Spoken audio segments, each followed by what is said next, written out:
Okay. Um, so yesterday I posted in Canvas a quiz. Um, did everyone get the notification of that one way or another? No. Yeah, that bugs me because usually when I create something in Canvas, I see a notification on my phone right away, and um, so I'm not sure why it didn't do that for me, and therefore wondered why it didn't do it for you guys either. So that's a problem. Um, so I'll have to look into what's going on with that because I couldn't see any obvious setting as to um, how to make sure that happens. So I don't know. So there's a quiz in Canvas. so, um, now it's so what it covers is called concept check questions for chapter 3. So what I covered last week and will cover this week. So if you go ahead and look at it, there'll be some unfamiliar things in there. So don't worry about that yet. But it's not due until a week from today. So February 11th. Anytime that day. So up until 11:59. And so there's 12 questions that are conceptual questions. Basically, make sure you understand what are the various things I've been talking about. What do they mean, etc. And so you would just go ahead and type in your answers, and then I'll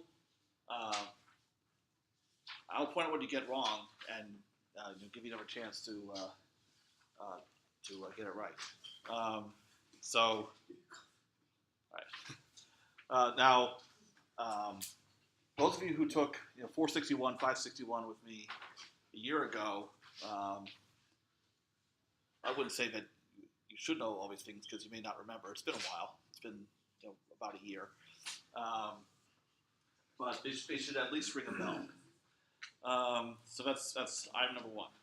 Item number two, on the course site, I've posted a homework assignment. So it's problems taken from my book. Now, if you do not have it in any form, do you yet? Okay, I'll send you something. Yeah. So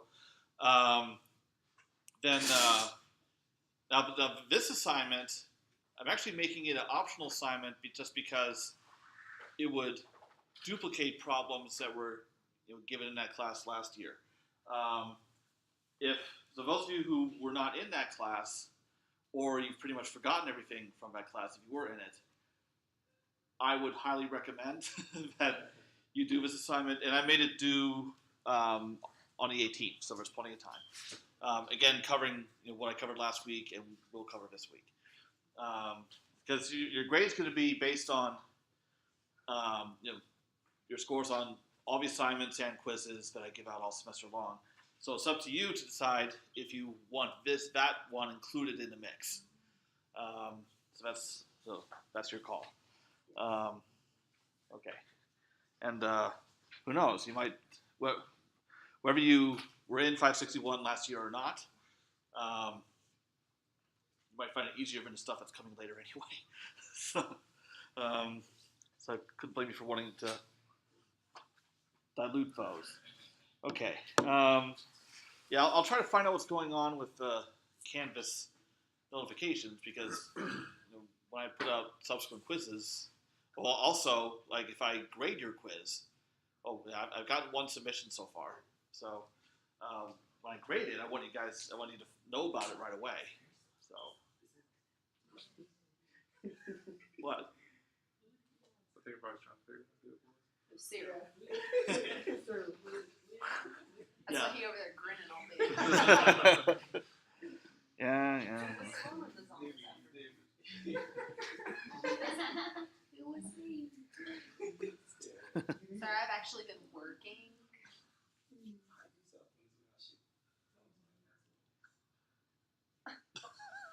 What are you supposed to do when only 4 kids come in? Yeah. Okay. Anyhow. Wait, where's this thing that's due in the 18th? So that's on on my webpage, like the 610 site under that. So you'll find it under assignments, the list of problems. Is it listed as homework 1 or like? Yeah, it's labeled homework 1 optional.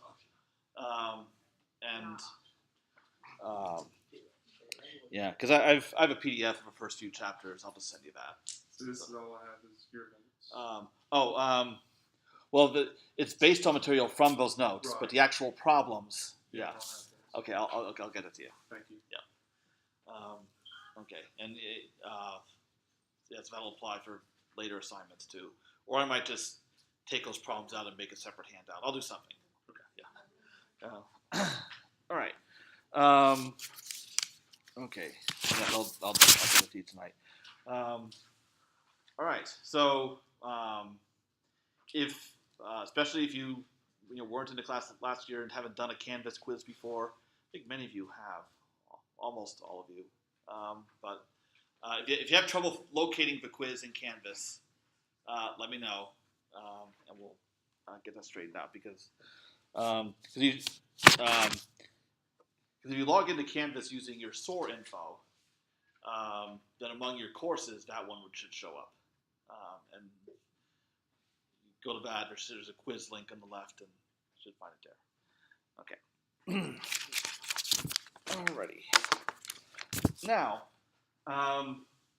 what I explained last time was if you're solving system linear equations, ax equals b, how to proceed if, just for a general case, where a matrix A can be any invertible matrix whatsoever. And the process as a whole is pretty time consuming, because if you have an n by n matrix, then it takes roughly 2/3 n cubed arithmetic operations to solve ax equals b. But there are certain cases where you can proceed somewhat differently and drastically reduce the number of operations. And these special cases are not just concocted just for fun. These are ones that actually show up in applications of importance. So it's definitely worth talking about. So this corresponds to special matrices. So this is where the table of contents for both notes deviate. So the notes, this is chapter 4. In the textbook, it's section 3.3. All right. So there are many such classes of matrices that one could focus on to determine the best method for solving ax equals b. But there's two classes in particular that I'll talk about today. So first, banded matrices. Okay. Now, I'm going to bring back an example from last week, where I was solving a partial differential equation, and I boiled it down to an ax equals b problem. So I'm just going to cut only to that part, because we're just focusing on ax equals b.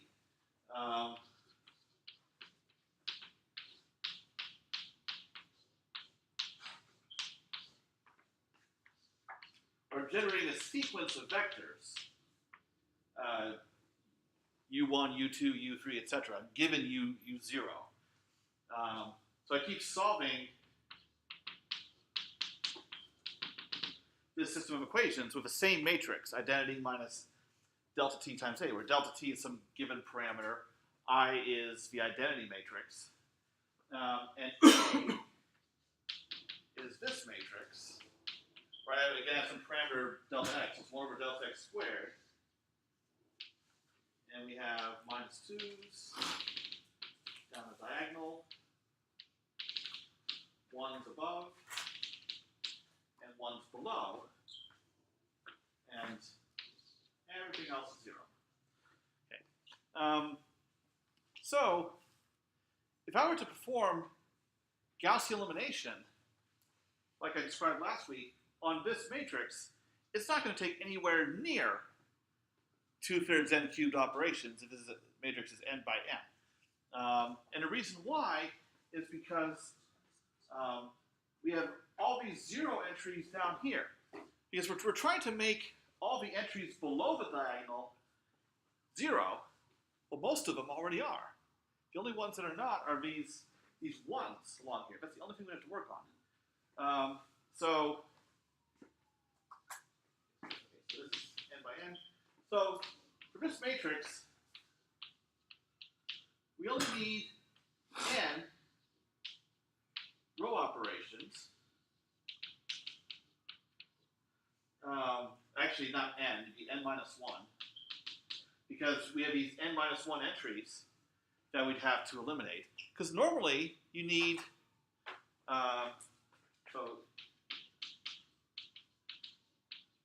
because for a general matrix, I would have n minus 1 entries in the first column alone I'd have to get rid of.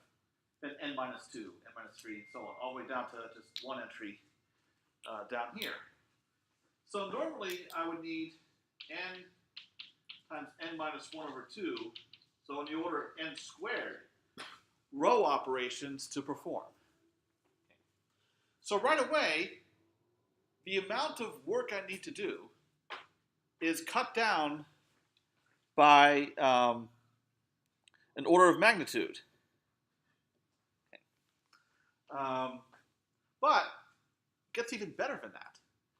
Because when you're doing a row operation, you're taking some row and subtracting a multiple of it from another row. Well, that row that you're subtracting off could have anything in it. Again, most of the entries above the diagonal are 0. So, like if I take a multiple of this row, the minus 2 and the 1, and I subtract it from the second row, only these two entries are going to do anything. Same thing here. If I take a multiple of this row and subtract it from the next row, well, actually, that will already have been zeroed out. Anything to the right is not going to have any effect. So not only am I doing far fewer row operations, each row operation itself requires less work. So each row operation requires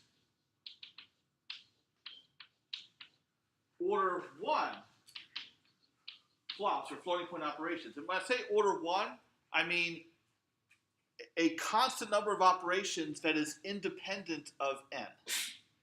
So the size of a matrix does not affect anything. Instead of order n operations. So in general, for an n by n matrix, doing a row operation, you're working with n entries. So in other words, the total work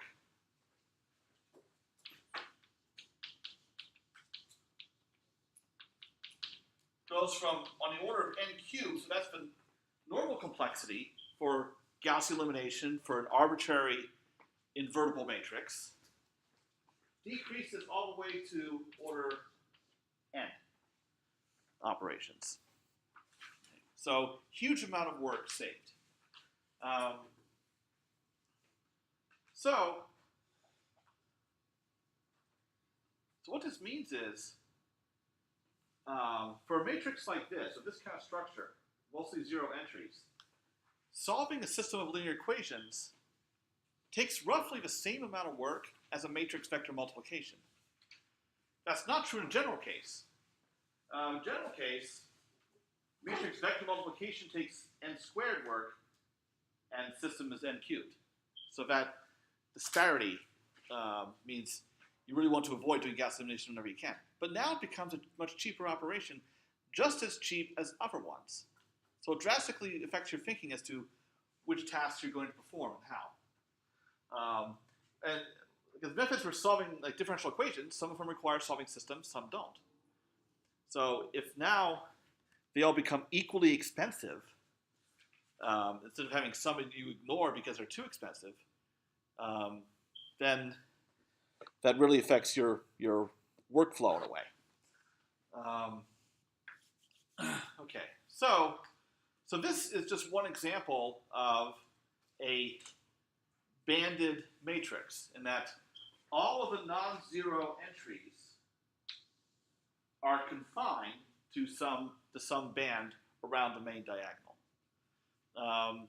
So now what I'll do is define banded matrices in general.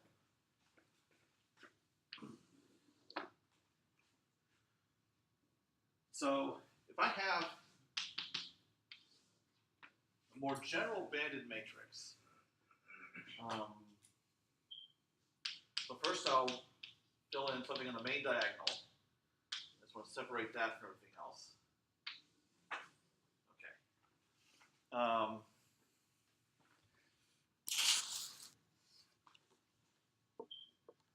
Okay. Now,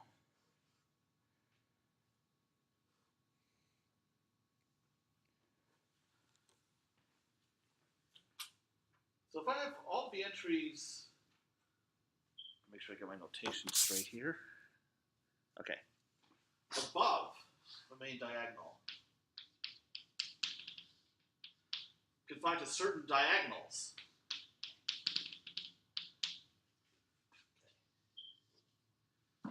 That refers to my upper bandwidth. And I'm going to use the letter P to refer to upper bandwidth. So in this example, P equals 2, because all of the non-zero entries above the diagonal are confined to those first two diagonals that are above it. All right. So in other words, Aij is equal to 0 if I is less than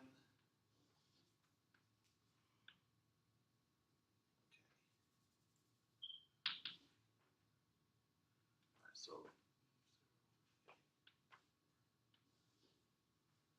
make sure I get this right. J minus P. Okay. Yeah. So if a row is less than the column minus the upper bandwidth, if all those entries are 0, then we say that the upper bandwidth is equal to P. All right. Why is P equals 2? In this example, because I have this diagonal has non-zero entries, so does this one, and no others do, so it's 0 above.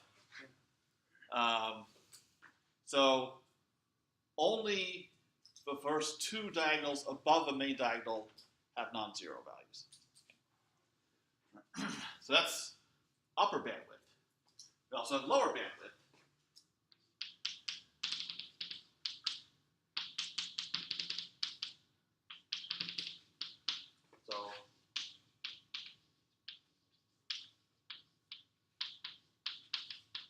So I use Q to refer to the lower bandwidth. So that's how many diagonals below the main diagonal are allowed to have non-zero entries. So in this example, Q is equal to 3. So only those first three diagonals below the main diagonal, or subdiagonals, have. So we call these below subdiagonals, and then the ones above are called superdiagonals. So we only have 3 non-zero subdiagonals. So in that case, Aij is equal to 0 if I is greater than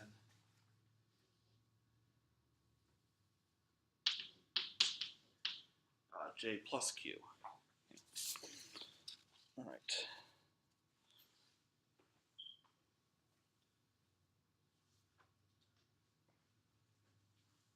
So the total bandwidth, or just bandwidth, is P plus Q plus 1. Because you have a Q subdiagonals, the P superdiagonals, and then the plus 1 is to account for the main diagonal, because that's not included in lower or upper bandwidth. So, so the most bandwidth a matrix can possibly have is you can have n-1 subdiagonals, n-1 superdiagonals, and then the main diagonal. So the maximum possible bandwidth is 2n-1, but that's a full matrix. You have everything non-zero there. But if you have a smaller value, especially one that's independent of n, then we call that a banded matrix. So now the example I have over there, the upper and lower bandwidth are both equal to 1. So P and Q are both 1. We could say that it's tridiagonal because you have 3 non-zero diagonals, the main diagonal, then the one above and one below. Another common one is if both upper and lower bandwidth are 2, pentadiagonal, because then you have 5 diagonals altogether with non-zero entries. And I've seen also if you're both 3, they just give up and call it on the fancy terms, and they call it the 7 diagonal, something like that.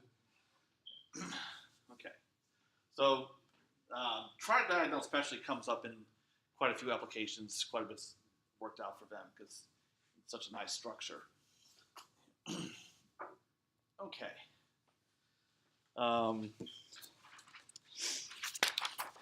So what is the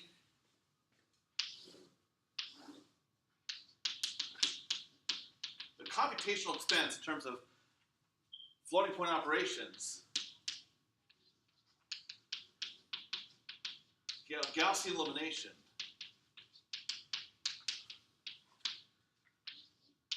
Is order n times p times q. And so the reason for that is you have the number of row operations you need is n times q. Because you have n columns to work with, or really n-1. Each one has at most q entries to eliminate. Each row operation, how much work you have to do depends on the upper bandwidth. That's how many entries in each row you need to update. So you multiply all of it together and it turns out to be NVQ as opposed to order n cubed, the general case. So that's why P and Q are independent of n. They're just constants, like 1 for the tridiagonal case, so you're saving 2 orders of magnitude. Furthermore, in your LU decomposition, A equals LU, L has a lower bandwidth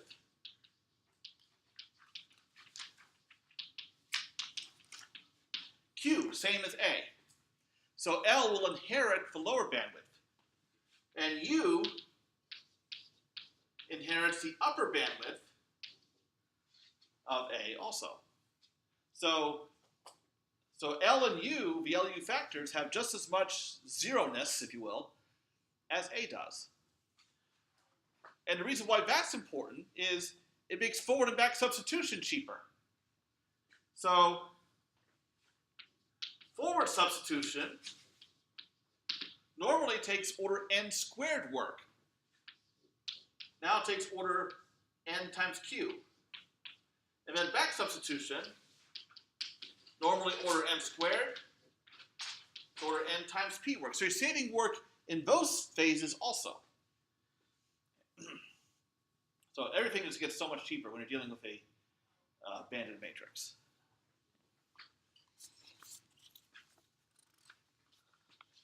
Okay.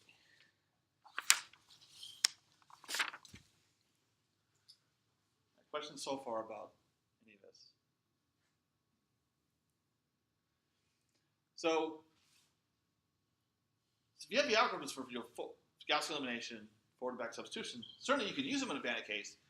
You're just doing a lot of extra work because it's working on entries that are everything involved is zero. What you can do, if you know you're working with a matrix that has a certain fixed upper or lower bandwidth is you can modify your code. Like you can modify your loops to to work on zeroing fewer entries per column. So you can write them in a way to take advantage of that structure. And in the notes, I've actually worked that out for the tridiagonal case, where you can see that Gaussian elimination is boiled down to almost nothing. There's one loop instead of the three that are nested within each other.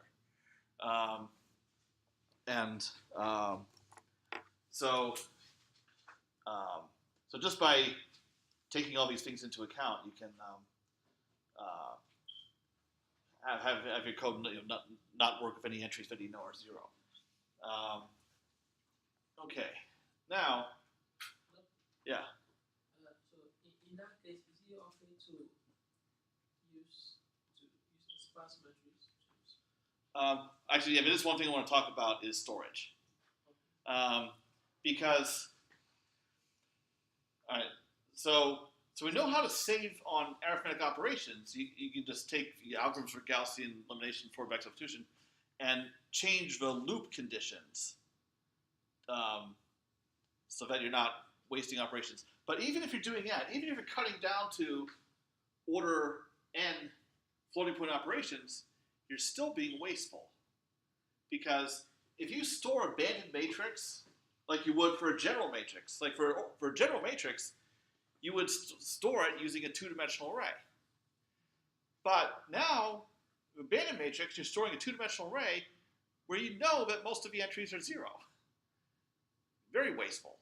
So what can you do instead? Now, you have a couple options, like if you're in MATLAB. MATLAB has a sparse matrix structure where you indicate to MATLAB, I have non-zero entries only in these rows, these columns. So you specify for each individual entry, here's where it is, here they are. Like it's a list. It really, literally is a list of non-zero entries, indicating like here are your row indices, here are your column indices, here are values that go in those spots. So you certainly could do that. However, that will save you a lot of work. It'll save you a lot of storage, but it's not optimal. So a better option for storage for banded matrices is as vectors. So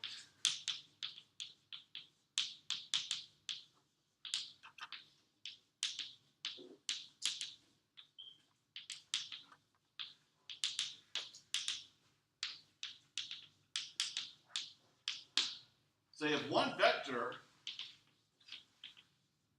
for each non-zero diagonal that you have. So for example, in a tridiagonal case, so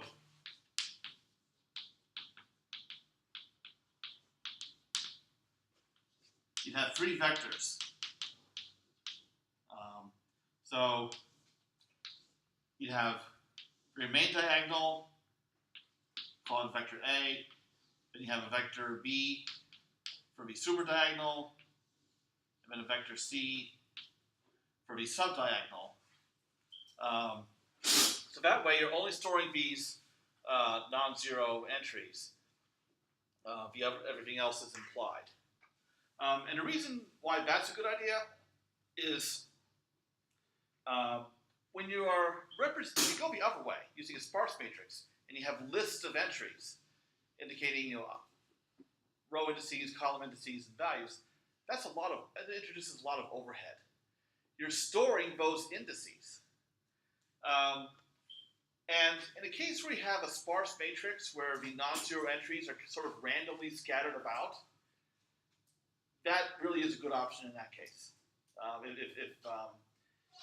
Whereas when they're all located where the indices of non-zero entries relate to one another in a systematic way, like here, all the row and column indices are the same. Here they differ by one. Here they also differ by one in the other direction. Then storing the indices is wasteful because you know what they are. And writing the code to work with those entries gets a lot more complicated too because you have to access from different lists and so forth. So vector storage is a lot more efficient in this banded case. And the nice thing is with Gaussian elimination, because L and U for the LED composition are going to have inherit the same bandwidth. Like what will happen is you could use this vector from a subdiagonal that will hold the multipliers. That will implicitly represent L. And then these two vectors, A and B, will implicitly represent U. So you can reuse those exact same vectors. You're not incurring any additional storage from doing that.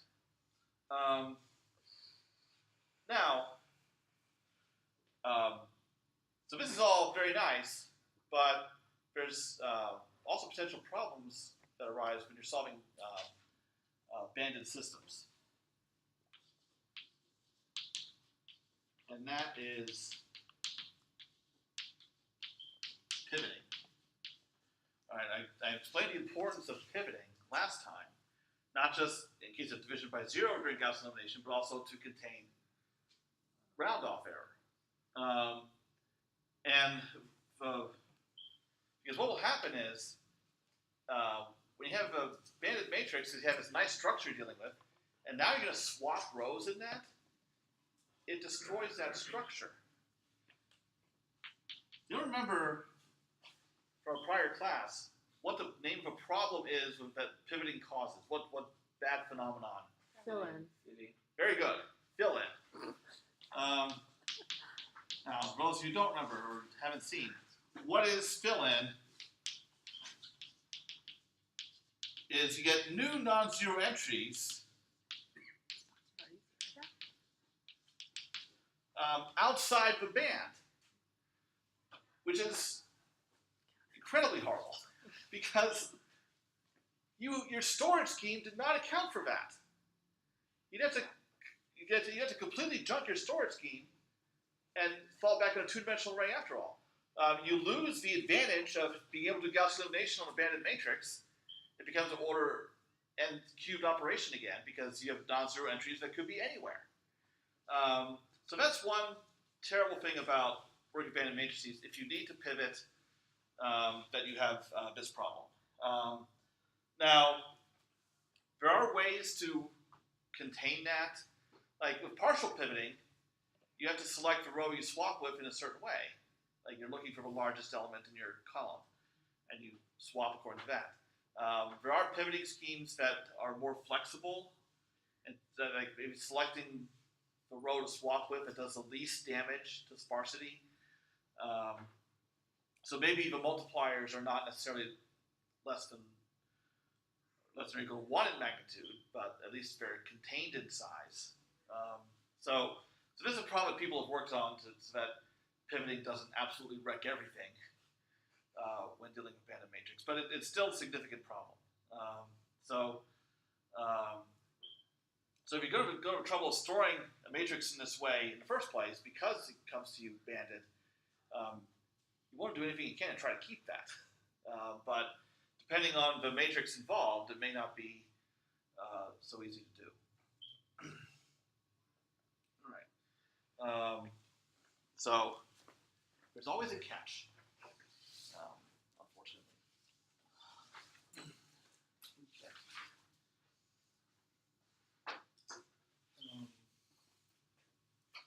But fortunately, there are classes of matrices for which you can be certain that pivoting is not needed.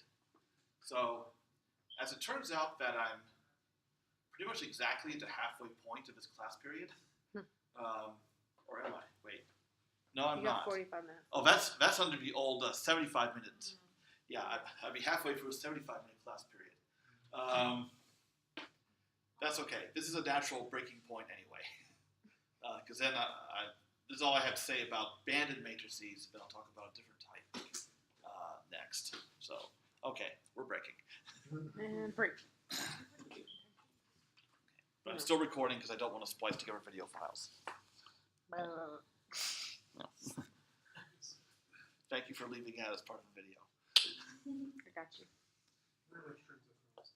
What? Are there restrooms on the Yeah, down the hall. Thank you.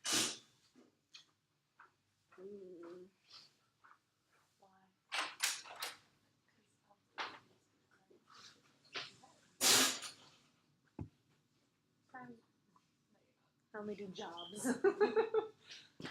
I get paid for my work.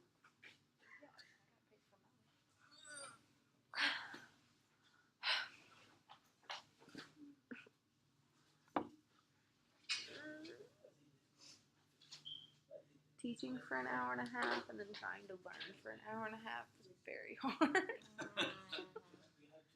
Especially since there's like 5 minutes in between. Yeah, kids ask me questions.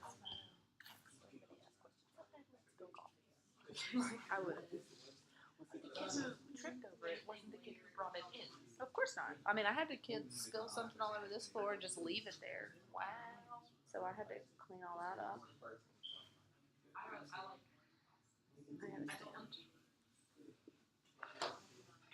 I like 8 a.m. to the best. Just because it's like 7 people. But then you have to wait until 6 because you have to get a parking spot at 7:20. Yeah, right. And then they took away some of our parking. I had to build faculty. Well, that to build the volleyball. Yeah. That too. I forgot about that. Turn this parking is right out here for grass. You gotta make that grass. Yeah, because no one ever finds somebody. Let's get a petition going. I'll sign it. I'll sign it eventually.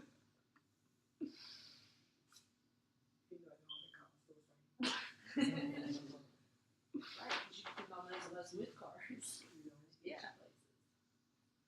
So what comes down to the same thing.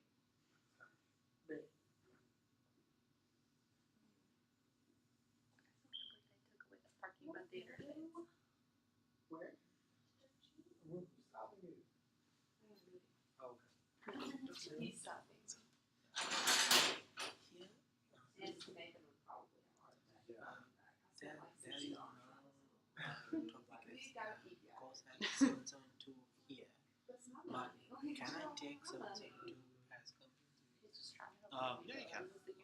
So it should be like a separate exam than in semester final exam, or I can combine those two. Oh, I guess that's something for Dr. Tian to decide. Yeah. Okay. There are no paperwork or anything to do. What? There are no paperwork to do. Yeah, only after you take the exams. Okay, I can just take Yeah. the time. Yeah. Thank you. So there's paperwork after that. Okay. Take those tests.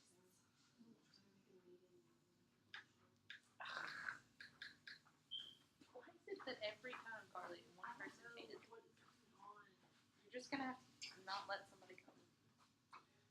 I guess there's no solution. It's like an inconsistent system of equations. But now I don't know, like, is it gonna be Brianna or you? Flip a coin. There you go. That's be the.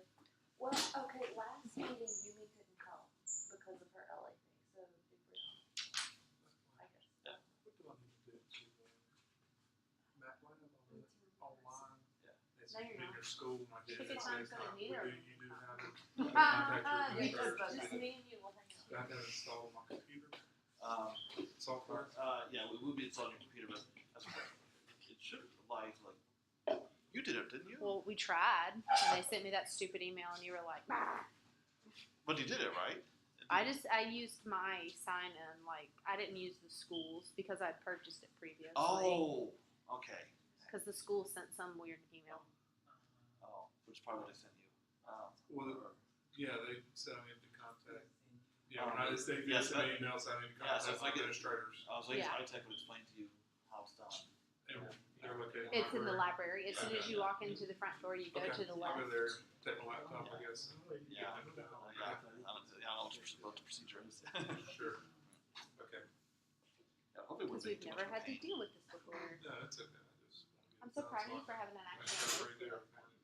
So there's some random piece of paper folded up. Yeah, I'm This guilty. tiny little thing in your Not background. this canvas. Oh, I okay. already have it on my phone. Oh, okay. I have your class on there. Okay, well, good. Yeah, but I didn't get a notification. Yeah, I know. No, Even not I like didn't. that. Yeah, that's what I'm saying. So Yeah, so I'm right about it. You're welcome. I was signed up, and so I was kind of waiting for notifications. Oh, okay. But I'll just start checking every day until we get that resolved. Okay, yeah, and I'll just tell you guys when I put up. Yeah, yeah, I appreciate it. Thank you.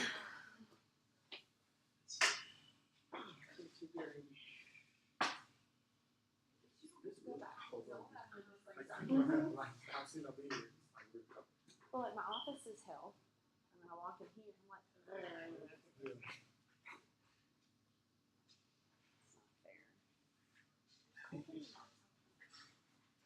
I mean, I'd rather it be colder than hot. Yeah, For sure. If it's warm, we all. What are you doing? It has to deal with the staircase. If you pass the staircase, then it gets really, really hot. Over here, it's cold. And then it also has to deal with this side versus that side of the building. Like it's, Yeah. we have the most complicated air situation. This might be the coldest room. Yeah. Because if you go in the IBM room, it'll be completely What about the one down there? The one that we have 772? Oh, It was cold. It was cold. Yes. Yeah. That's the one that I missed, right? Yeah. Yeah, it was very cold. Sorry. We're always dying. We had to open the windows every weekend. Yeah, it was cold. Open that window. And, Is it cold outside? No, it's like 70. uh, That's crazy. I mean, it's gotta be colder in here. you're in a tank top. Yeah, There's it was that. an accident. How do you act? Whatever. I packed a bag of clothes for the weekend and forgot that it was. But you just hate it. Don't hate when you forget it's Sunday. I'm always saddened when I remember that it's Monday. I guess I have to wear this in class today. At least you don't teach. I kind of wonder what my principal would do if I showed up and was just like, "This is what you're getting." Like, You can relate, or they can relate more. well, like they let our students wear sweatpants for testing days for like our 9 weeks exams, and she sent an email out, and I was like, "This rolls over to the teachers, right?" She's like, "How did I know you were gonna ask that?" I'm like, "Because I'm all about sweatpants." Like, if they get to wear sweats, I want to wear sweats. I'm just gonna sit here and stare at them while they take a test. Like I'm not actually saying anything about it. She was like, "Just don't look homeless." Bet. Got some real classy sweatpants. Just wait till you're teaching and then we'll dress it. I said, wait till you start teaching and then we'll dress it. I have to buy more jeans. Shirts that go with jeans. Let's go to Dirt Sheet. I got the skirt for Dirt Sheet for this whole outfit minus the boots was $10. Starting on the top, skirt, Dirt Sheet. Actually, it looks kind of This tank, little tank top, layers. Because I'm po.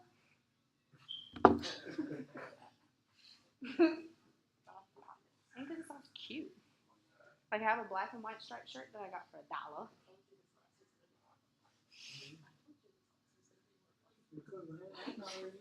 I'm back. Hey, where is he?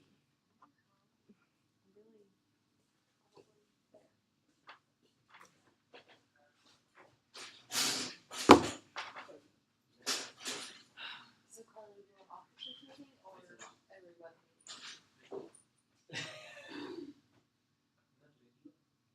Officers meeting. Either Dirt Sheet or an actual trash pile. I want to tell Brianna. Those Well, are the that's, two that's options. not me. I just like to shop. I like to shop, but I am po. And so trash piles. I wouldn't say I'm poor, but I just like to. I like to shop like retail, thrift store. I like thrift store. Thrift trying to go to pieces sometimes. I didn't know my couch is from Dirt Cheap. I have this gorgeous dresser that I got off the side of the road. Just heavy. We carry it up the front stairs. in dirt cheap. The purse is from Goodwill.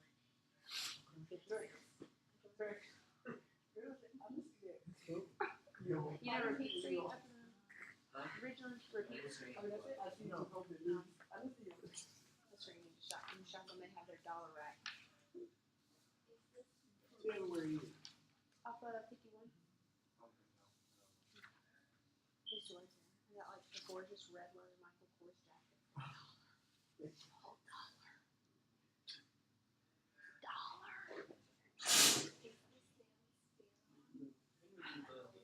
Huh? To Repeat Street or to Dirt Cheap? I might be going Friday since Nathan's gonna be here. Yeah? I might go back Friday. Tell me what the house. Let me know if it's good. I don't care, girl, all sections. I shopped with all of it. I started front, I just worked my way. Hey, everything.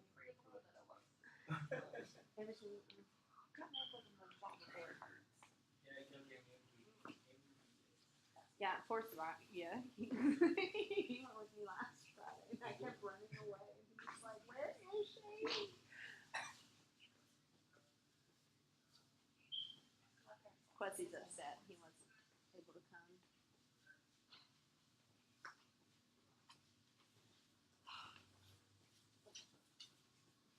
This is one of those hard, difficult presidential decisions that you have to make. What's going on?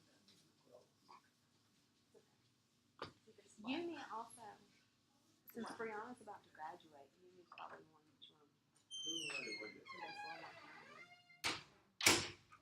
I think about the future.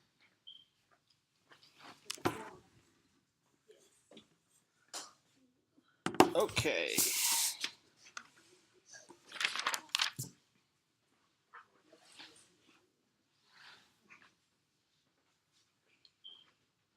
All right. So the order of class of matrices talk about today is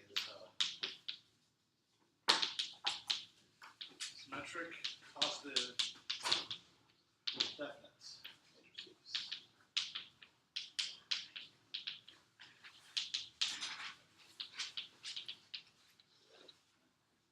But even though a primary focus would be about how we solve AX equals B for matrices in this category, I'm going to introduce terminology along the way that may also be needed elsewhere. So if I have an expression like this, U transpose AV, where U and B are vectors, is a n by n matrix.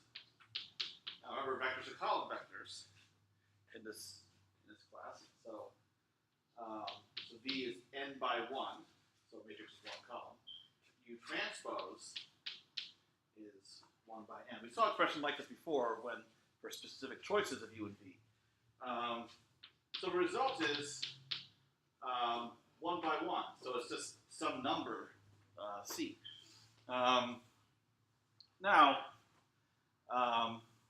this is an example of, so U transpose AV is, an example is called a bilinear form.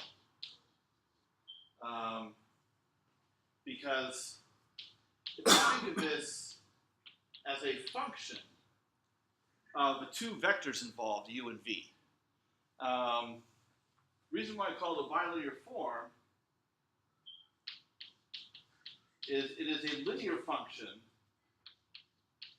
of the two vector arguments. So it's a linear function of U, it's also a linear function of V. So in other words, if I, and so what I mean by that is,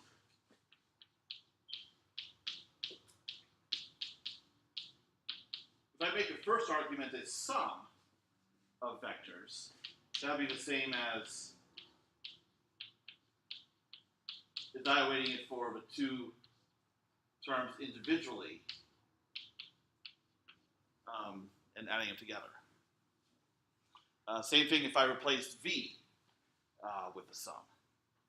And that just comes from properties of matrix multiplication or dot products. That's what was happening here is I take V, multiply it by A to get another vector. I'm going to take the dot product of that with U. Now, suppose the vectors involved, U and V, are the same. So I have X transpose AX. That is called a quadratic form. I can also write this, I could have done it as a bilinear form, but I was just lazy. So let me see, it's Aij Xi Xj. So if I use the formulas for matrix multiplication or matrix vector multiplication and apply it to X transpose AX, I get that.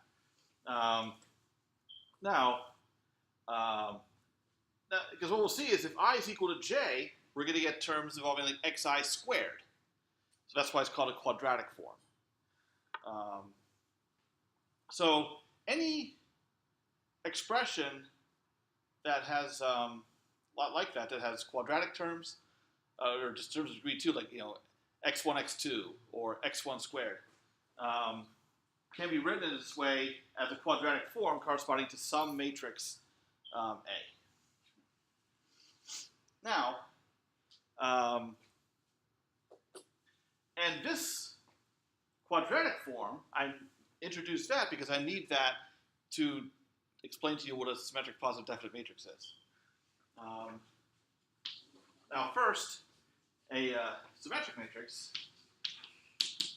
assuming everything's real,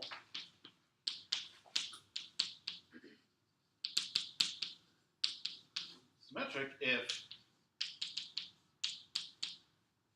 A is equal to its own transpose.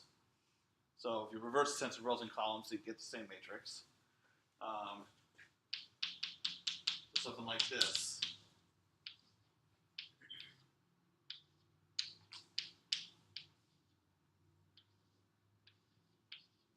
Okay, so that you have the entries above or below the diagonal mirror images of each other. So Aij is equal to Aji. And so, and also has to be a square matrix. Okay, so that's just plain symmetric. What about symmetric positive definite? So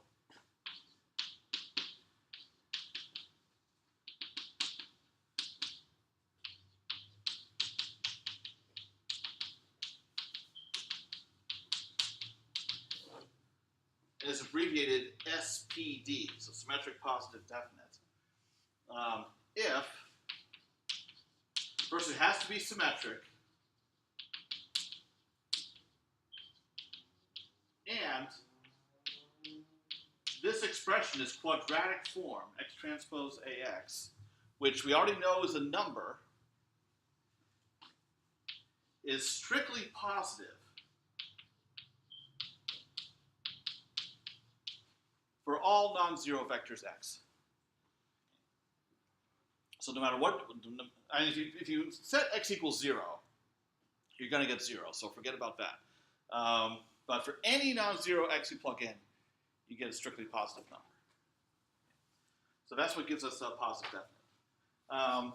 Now, a jargon thing, it is possible that this expression may be positive all the time for matrices that are not symmetric, but we don't call them positive definite. So symmetric positive definite, you can't take any piece of that definition out, really. So definition only applies to, the term positive definite only applies to symmetric matrices. All right. Now, so there are some properties of symmetric positive definite matrices that fall out from this definition. And some of these could be taken as, or at least one of these can be taken to be an alternative definition of, let's use symmetric positive definite. Or a way to rule out the matrix being symmetric positive definite is a don't hold. Okay, so first,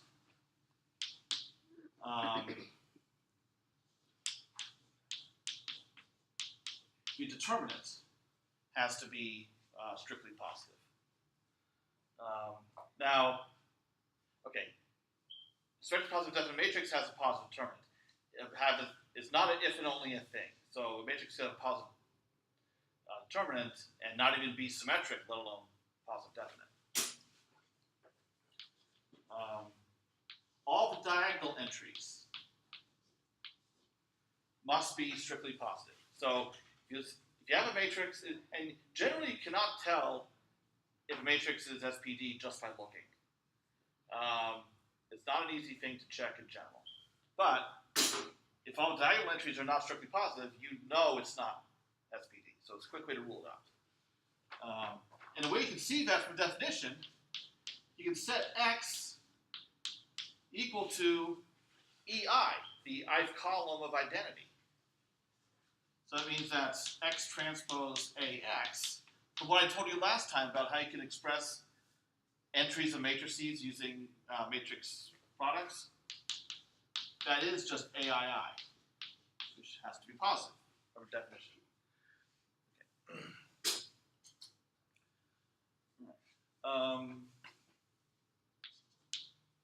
Another property is whatever is the largest entry in the whole matrix has to occur on a diagonal. When you have large off-diagonal entries and smaller diagonal ones, that's generally a matrix that is not positive definite. So that'd be another, again, can't be used to prove something is positive definite, but it can be used to prove that something isn't. Okay. And then, so the only property on this list that's a if and only if kind of deal is A has positive eigenvalues.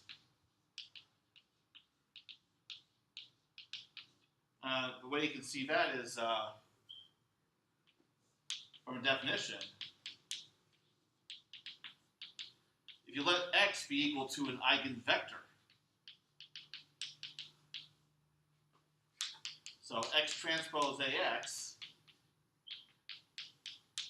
well, if X is an eigenvector, then by the definition of eigenvalues and eigenvectors, AX is equal to lambda times X. Well, lambda is a constant. It's just a number, so you can pull it out. When you have X transpose X, that is a that's a dot product of X of itself. It is the magnitude of X squared.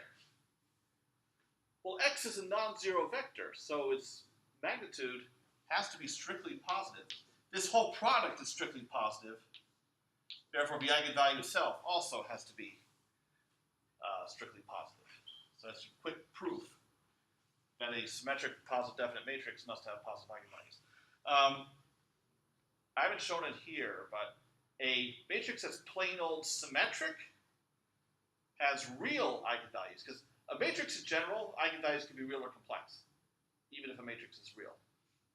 But if it's symmetric, you know it has real eigenvalues. If it's positive definite also, then the eigenvalues are positive. There are related classifications of matrices. For example, what if A is symmetric negative definite? So then it has all negative eigenvalues. Or semi-definite, or semi-positive definite. The eigenvalues are greater than or equal to 0. Or indefinite. Say if some eigenvalue is positive, some negative. So there's all different classifications of definiteness or not, based on the signs of the eigenvalues, or whether they can be 0. All right, but computing eigenvalues is not easy for a general matrix, so you don't have a quick way of using that to check positive definite either. So that's one of those unfortunate things. Like some properties of matrices are trivial to check. Like matrix is upper triangular or not. You just look at it. But you can't really do that with symmetric positive definite. Like if it's a diagonal matrix, you can tell quite easily because you just look at diagonal entries, they all to be positive. But here's an example of a matrix that is not positive definite, and it's not immediately obvious. It's a 2 by 2 case.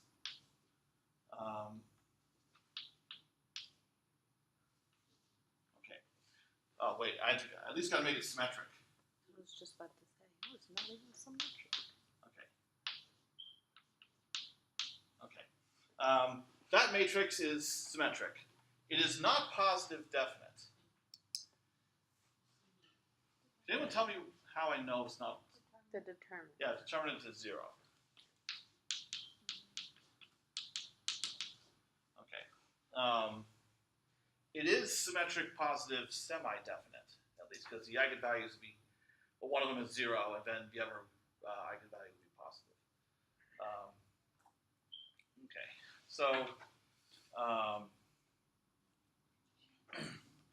right, but if you have a larger matrix, there's not really a whole lot you can do by inspection, unfortunately. Okay, symmetric positive definite matrices come up fairly often in solving differential equations, like in PDEs, for instance. If a matrix I gave at the beginning of earlier in class, identity minus delta t times A, that matrix is symmetric positive definite. Again, it's not something I expect one to be able to see right away. It's actually kind of a pain to show that it is, but it is. So what we want to know is, if you have a matrix that, for whatever reason, you know is symmetric positive definite, can you take advantage of that knowledge to be able to solve AX equals B in a more efficient way than in the general case? And it turns out that you can. All right. So one other thing is I require for SPD all the diagonal entries must be positive. That doesn't say anything about the sign of the off-diagonal entries. So having, for instance, all the entries of a matrix being positive numbers is neither necessary nor sufficient for a matrix to be SPD. So you are allowed to have negative off-diagonal entries. They just can't be particularly large.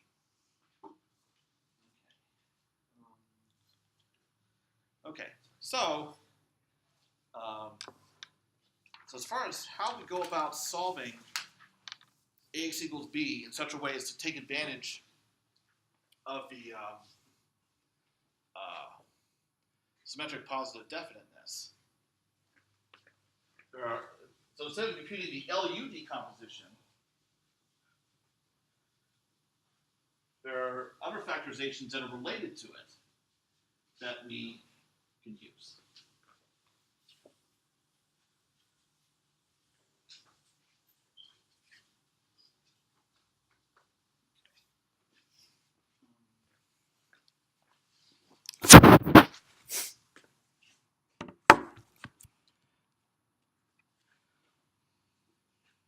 So what I'm going to do is, okay, how I want to present this. Okay.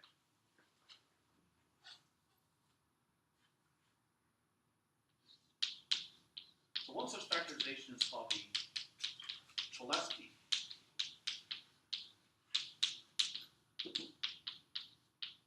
factorization. So it has this form.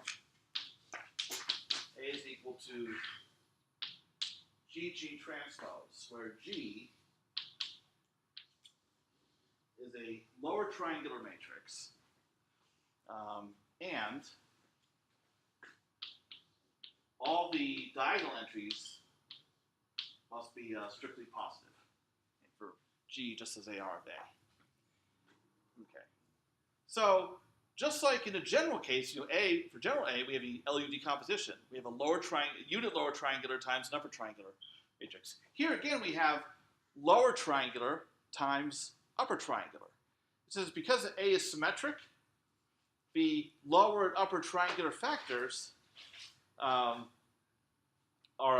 each other's transpose. So if we compute this factorization, then to solve AX equals B, then we can use forward substitution.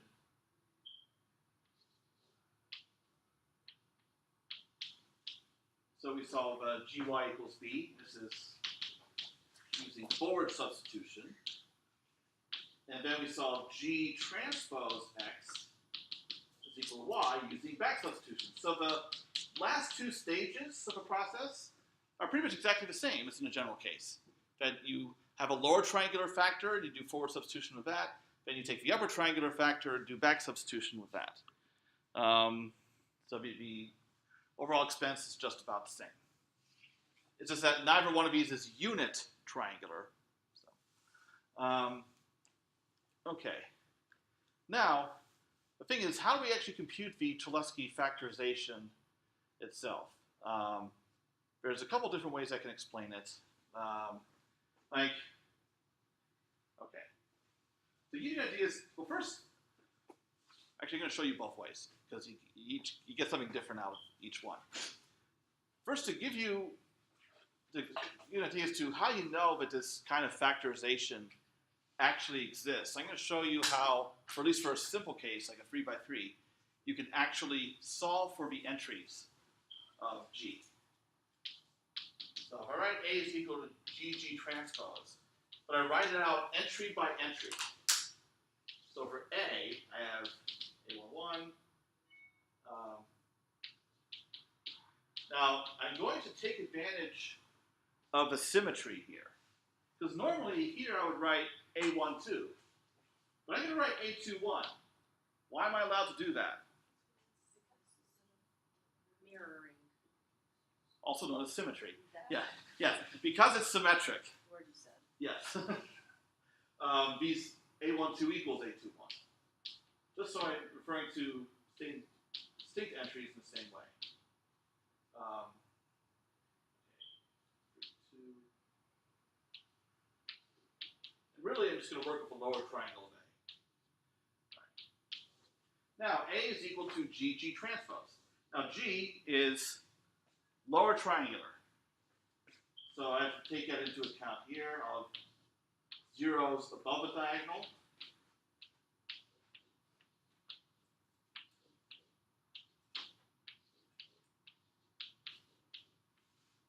Okay. And then I fill in G transpose. So I have zeros below the diagonal.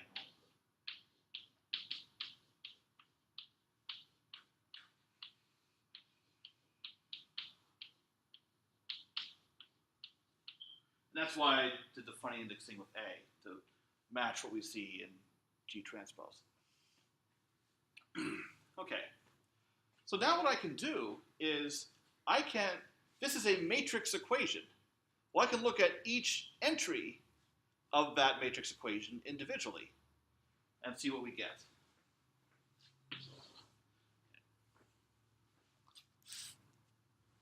So for instance, if I focus on the A11 entry, well, I'll just write out the left sides right away. Starting with the first column, and then the new entries of the second column, and then the third column. So I have 6 distinct entries to get. Everything in the lower triangle. So now what I can do is work out those entries over here and see what I get. So for instance, for the 1, 1 entry, I'm going to go across the first row and down the first column. Multiply, add them up. What am I going to get? G11 squared. And that's it. Now I can solve that for G11. So G11 is the square root of A11. And A11 has to be positive because it's a symmetric positive definite matrix. So we know that operation won't be a problem. Okay. Now we go to the 2, 1 entry. So now I'm going to go across the second row and down the first column. So what is that going to give me? G21, G11. But I know what G11 is. Yeah, so, but I can just leave it as G11. So G21 is the unknown. And I can just solve for that. All right. What about the 3-1 entry?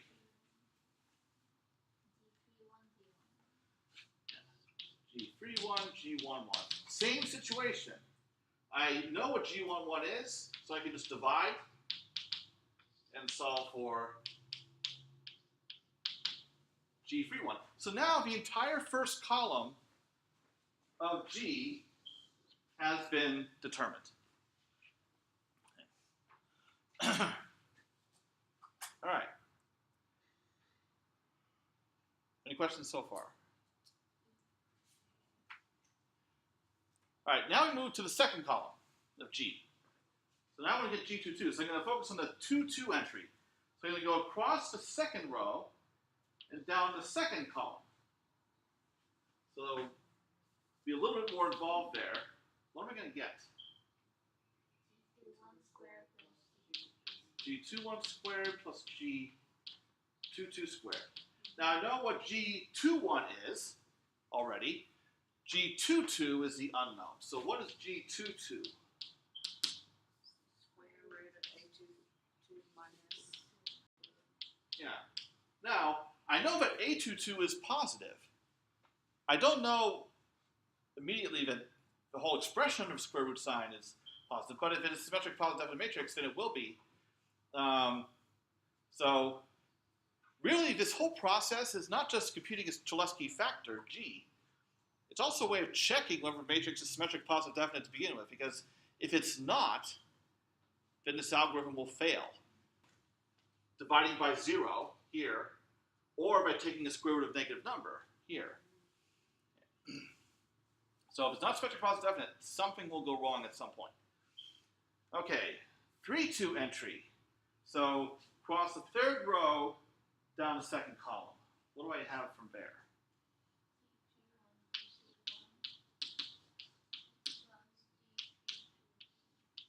G32, G22. And everything here is known except for G32. So I can solve for that. So G32 is equal to A32 minus this term, which is known, all over G22, which ought to be positive, because the diagonal entries of G are required to be positive.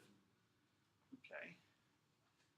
And then finally, the 3-3 entry is the last one.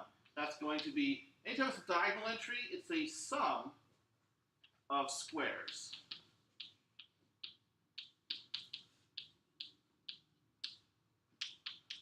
So then I can solve that for the next diagonal entry.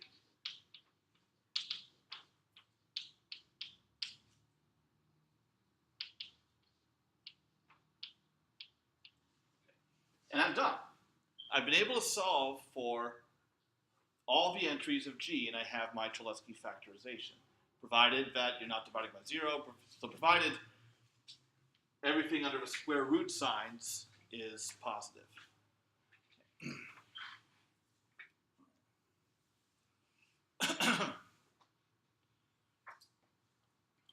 So questions about how we got that G?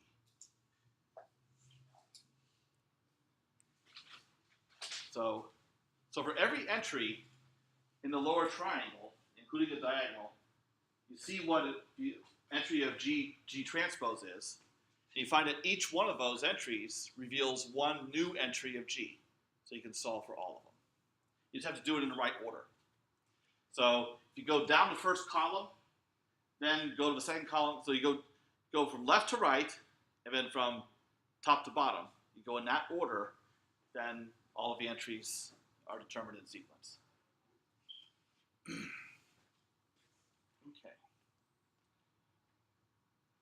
So So now here I just did a 3 by 3 case, but you can see how this would work in general and fashion that into an algorithm. But I want to show you another way of seeing how a Cholesky factorization comes about that actually leads to the algorithm that is in the notes a bit more directly. And it introduces a very important concept called, I mentioned this once before, but I didn't really talk about it, an outer product as opposed to inner or dot product.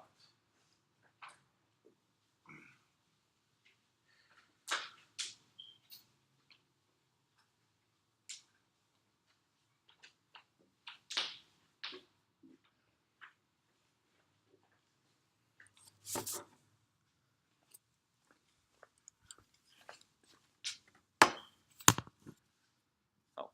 no, I won't do that.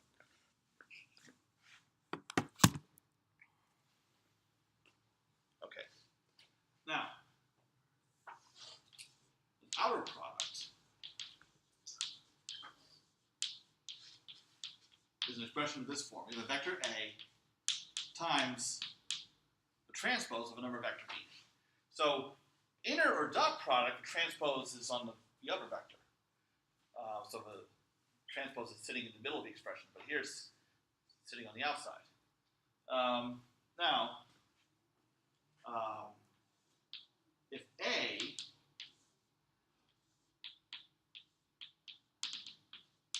is a M vector, so these are its entries, and B is an N vector, so the vectors do not have to be the same length.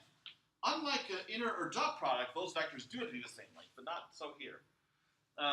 Then I can actually easily write out what the entries of A, B transpose are. It's an M by N matrix. So it's just all the entries of A multiplied with the entries of B. So all possible combinations. So the first column is just A times B1. Second column is all the entries of A times B2.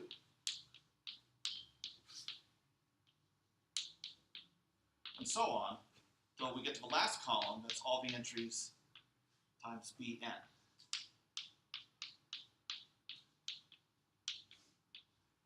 Okay.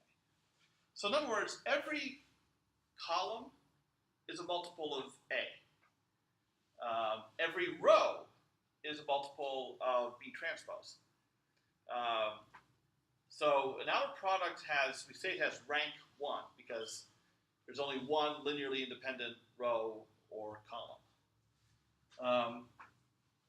Now, the way an outer product relates to matrix multiplication is if I have a matrix A that has these columns, A1, A2, up to AN. And I'm going to multiply the matrix B. I'm going to compute A times B. So A has n columns. Then B has to have n rows. So those rows would be like B1 transpose, B2 transpose, Bn transpose. Well then, I can write out the product of these matrices, A times B, in terms of outer products involving these columns of A and these rows of B. So I say AB is equal to A1 B1 transpose, so that's an outer product, plus A2 B2 transpose, and so on, all the way down to AN Bn transpose. So any matrix product can be written as a sum of outer products of the columns of a first matrix and the rows of a second. Okay. And that's something that comes in handy from time to time. Certainly does here with Cholesky factorization. So if I write out the Cholesky factor G in terms of its columns, G1, G2, up to Gn, that means that the Cholesky factorization can be written this way. G1, G1 transpose plus G2, G2 transpose, and so forth, all the way down to GN, GN transpose. And each one of those terms is an n by n matrix. So I've expressed, so really I'm expressing A, because A is equal to GG transpose. I'm trying to express it as a sum of these n outer products. And that perspective is a way, gives me a way to come up with the algorithm, so actual code, for computing the Cholesky factorization.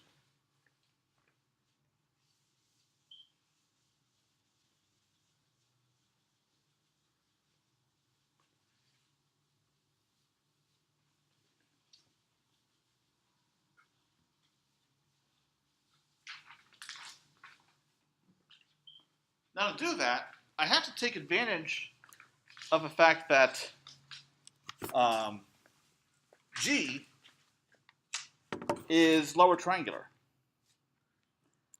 So that's going to tell me something important about these outer products. Oh my God, I got 5 minutes left. Hang it. Well, I have very little to cover past this point anyway, so it'll be fine. But, whoops. Okay. Because I took too long a break. The thing is, each vector Gj has the first j minus 1 entries equal to 0. So G1 can have anything. G2 has to have a first entry 0. G3 has to have a first 2 entries 0, and so forth. So a consequence of that, using the formula for the outer product that I've written over there, that means that Gj transpose has a first j minus 1 rows and columns, all 0. So the reason why that is helpful is each vector Gj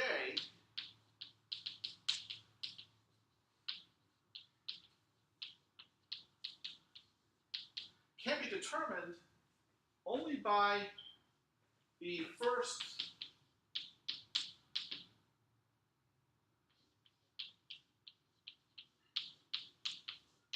j columns of A. And I can refer to columns or rows, doesn't matter. Why? Because A is symmetric.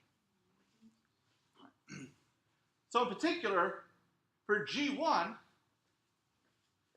is determined only by the first column of A. So,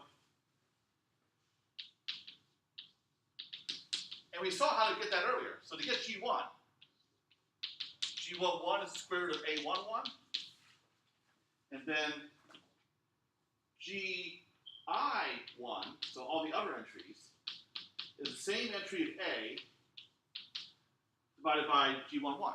So we know how to do that. We saw that earlier. So now we have G1.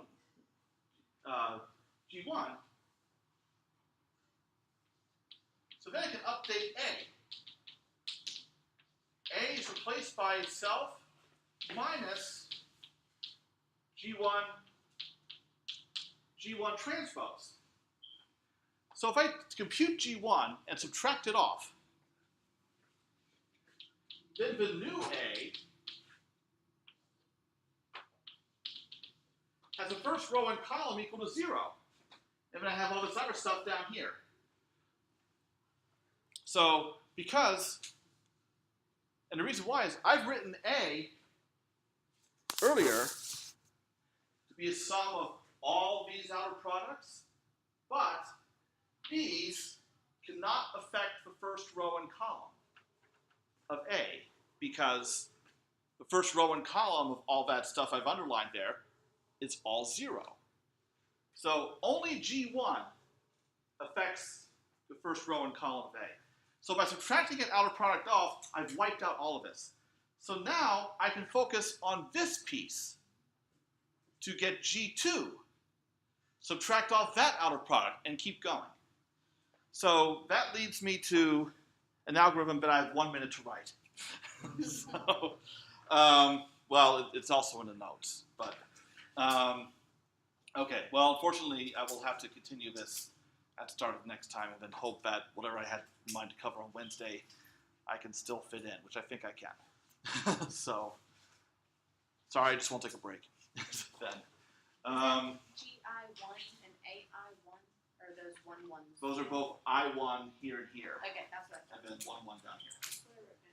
Yeah. I'm pretty sure. Okay, so knowing the structure, like what's 0 and what's not, is extremely important, very helpful for developing not just algorithms that are correct, but also as efficient as possible, because it lets us focus on smaller and smaller submatrices, and so we can set up our loops accordingly to not perform wasted operations, like operating on things that we should know are already 0. Okay. All right. Yeah, I've gone past. It's 6:15. So I will wrap this up on Wednesday.